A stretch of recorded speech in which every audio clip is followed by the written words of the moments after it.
देवान भावयतानेन ते देवा भावयन्तु यः भावयन्तु वः परस्परम भावयन्तः श्रेयः परमवाप्स्यत्। जब देवता की आप पूजा करेंगे तब क्या होगा? आपके दरवाजे पे कोई आ जाए तो आपका मन करता है भी आया है तो दे दो। खाली एक सेठ जी मिले थे किसी भिखारी को, अचानक याद आ गई बात। सेठ जी के दरवाजे पे खड़ा है, दुकान पे खड़ा है, हाथ फैला के कहा सेठ जी कुछ दे दीजिए। सेठ जी ने कहा भाई कुछ है नहीं, चलो ना आगे। बड़ा अच्छा भिखारी था, उसने कहा जब आपके पास कुछ नहीं तो आ जाओ मेरी लाइन में, जब आपके पास कुछ है ही नहीं तो आप आ जाइए मेरी लाइन में, हम भी चलते हैं, आपको भी ले चलते हैं। इसलिए यदि आपकी सामर्थ्य हो और कोई आपके सामने ऐसा अधिकारी आ जाए, दम्भी हो, पाखंडी हो, उसको छोड़िए।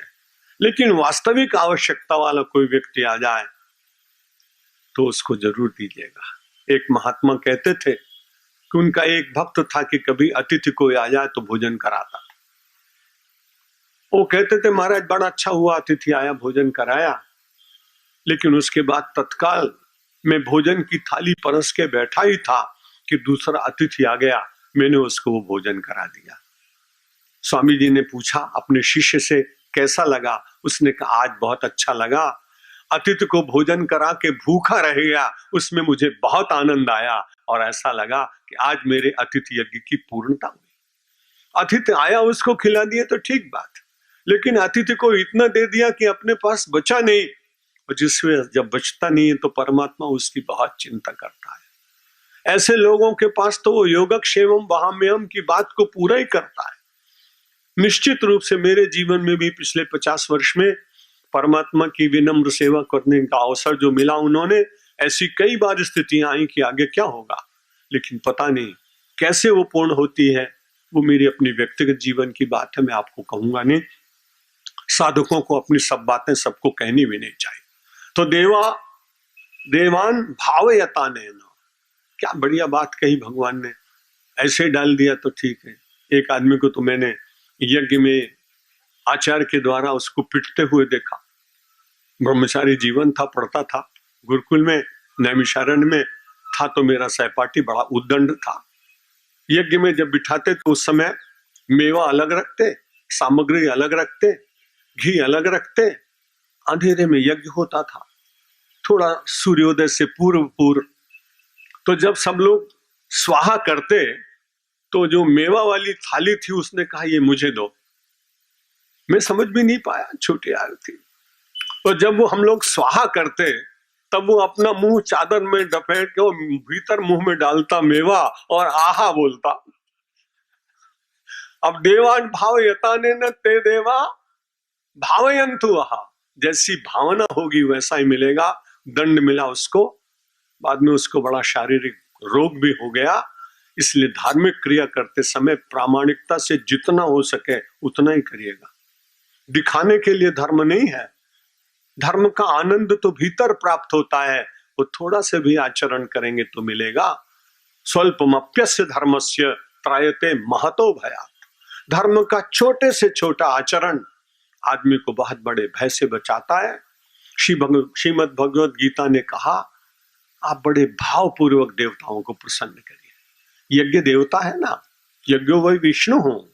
तो जब आपने दिया तो देवता लोग क्या करेंगे? भावयन्तु वहा, आपकी भावना का आदर करेंगे।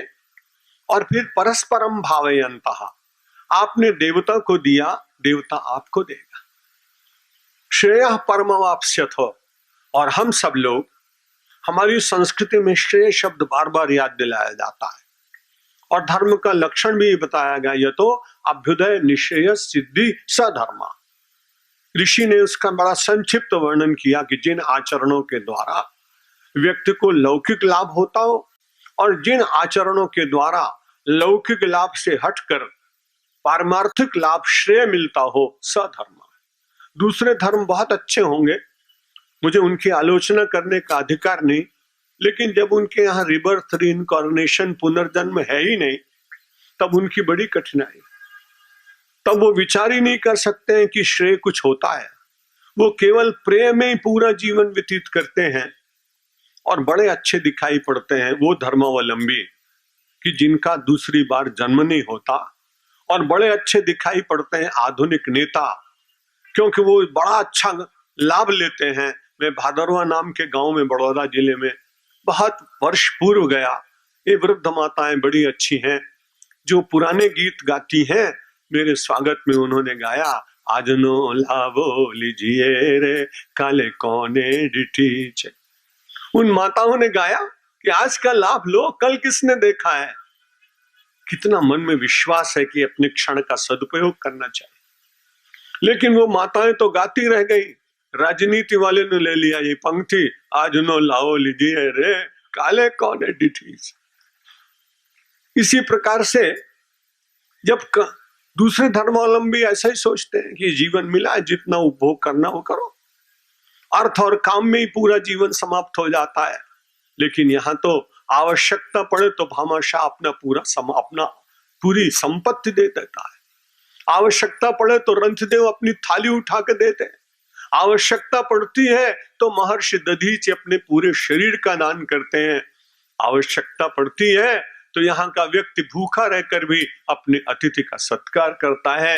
ऐसे पावन सनातन धर्म में, ऐसे पवित्र देश में, ऐसी पावन संस्कृति में मेरा और आपका जन्म हुआ है। इसी में हमको बड़े स्वाभिमान का अनुभव करना चाहिए। देवान भावयतानेन ते देवा भावयन्तु वह। वे देवता लोग बड़े प्रसन्न होंगे भाव के कारण, और भाव के संबंध में तो आप सभी जानते हैं, बाजार का भाव लुढ़क जाए तो कितनी तकलीफ होती है। अब मुझे तो आता नहीं, शेयर बाजार के भी मालूम नहीं। जब मैं पढ़ता हूं कि शेयर चढ़ा, फिर मैं हिंदी में पढ़ता हूं शेयर लुढ़क गया। अब मैंने पूछा एक दिन, भाई ये कैसे चढ़ता लुढ़कता है? अरे बोले तो सेंसेक्स की बात है, आप नहीं समझेंगे। मैंने कहा मुझे गीता रामायण समझने दो, आप समझो, बड़ी अच्छी बात है।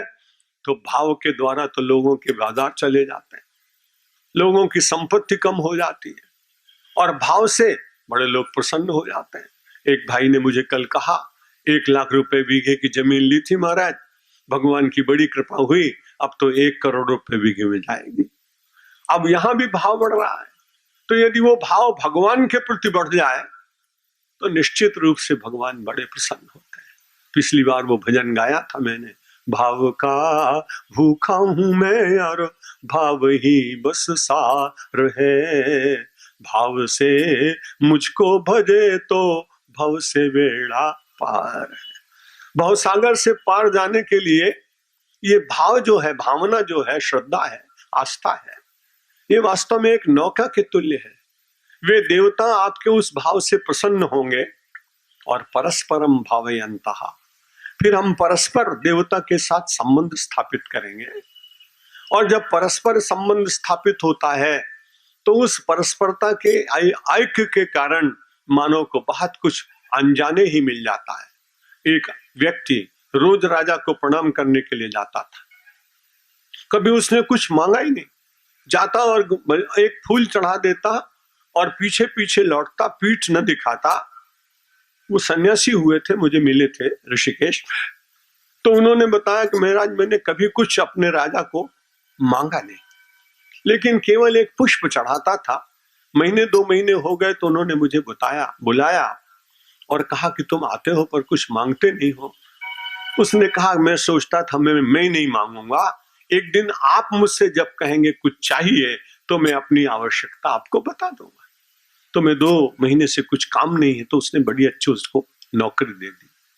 अब यज्ञ करते समय मांगे तो बड़ी अच्छी बात, और न मांगे तो फिर देवता आपकी भावना से प्रसन्न होकर स्वयं एक दिन मांगेंगे।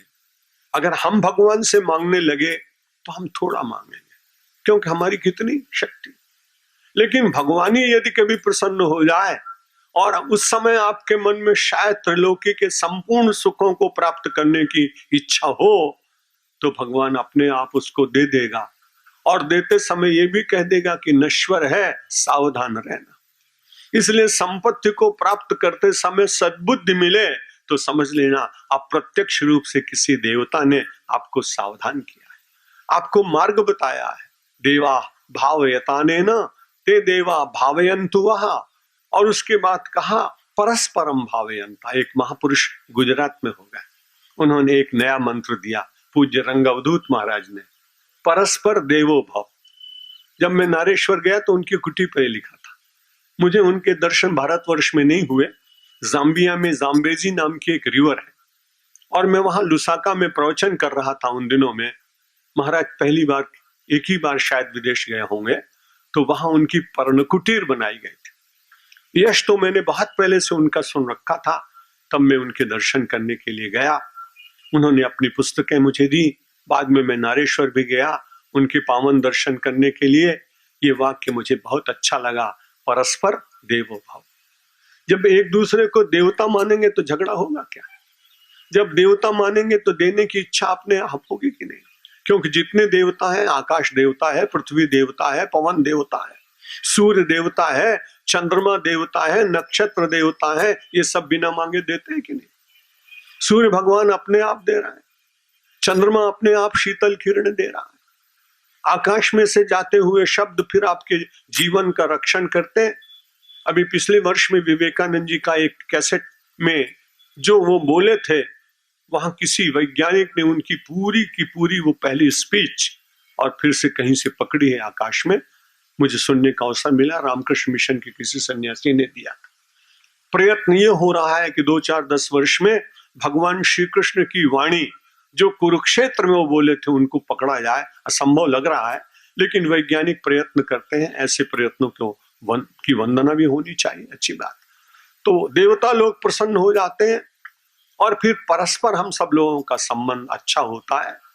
सारा समाज यदि देव तुल्य हो जाए, दैवी गुणों में रहने लगे, तो कितनी बुराइयां, आतंकवाद, हिंसा, भ्रष्टाचार, दोष, शारीरिक शोषण, ये सब अपने आप ही बंद हो सकते हैं। इष्टानि भोगानि वो देवा दास्यन्ते यज्ञ भाविताः तैर्दत्तान प्रदायेभ्यो यो भुंक्ते तेन एव सहा। हमारे यहाँ कहा कि चोर है वो आदमी। अगर किसी आदमी को अपन ऐसा कहें तो मारेगा जरूर। किसी आदमी को जबरदस्ती आप कह दो कि चोर हो तुम, और जान पहचान नहीं हो तो मार तो पड़ेगी। लेकिन गीता ने कहा कि वो चोर है। कौन? जो केवल अपने लिए भोजन करता है वो चोर। जो केवल अपना ही पेट भरता है, सस्तेन दंडमर्हति यावत भ्रियेत जठरम तावत सत्वम हिदेहिनाम अधिकम यो भी मन्येत सस्तेन दंडमर्हति। महाभारतकार ने कहा जितने में अपना पेट भर जाए, यानी जितने में आपका परिवार चले।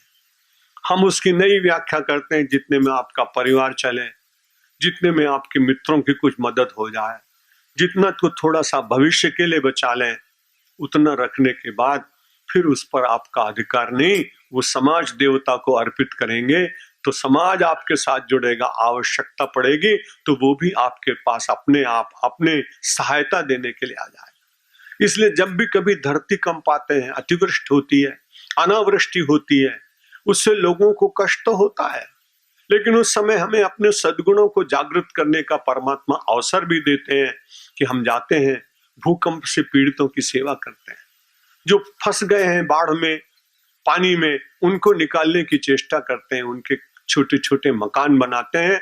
और उस समय इतना ही ध्यान रखें, आप बना रहे हैं, निमित्त हैं, प्रेरणा करने वाला परमात्मा है। क्रिया होगी लेकिन भाव बदल जाए।